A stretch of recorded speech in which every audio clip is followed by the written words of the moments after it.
আসসালামু আলাইকুম বোনেরা।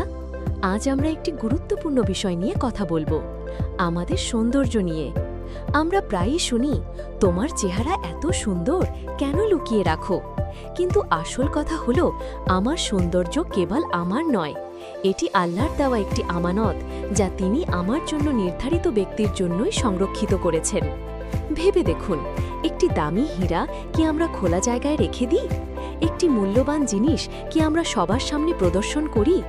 তাহলে আমাদের সৌন্দর্য, যা আল্লাহর দেওয়া সবচেয়ে মূল্যবান নেয়ামত, তা কেন সবার সামনে উন্মুক্ত করব? পর্দা আমাদের জন্য একটি বোঝা নয়, বরং এটি আমাদের সম্মান ও মর্যাদার প্রতীক।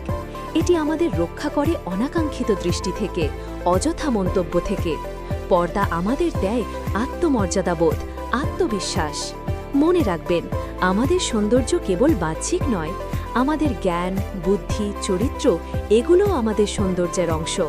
পর্দা পালন করে আমরা এই অভ্যন্তরীণ সৌন্দর্যকে আরও উজ্জ্বল করি। আল্লাহ তাআলা আমাদের জন্য যা ফরজ করেছেন তা আমাদের মঙ্গলের জন্যই।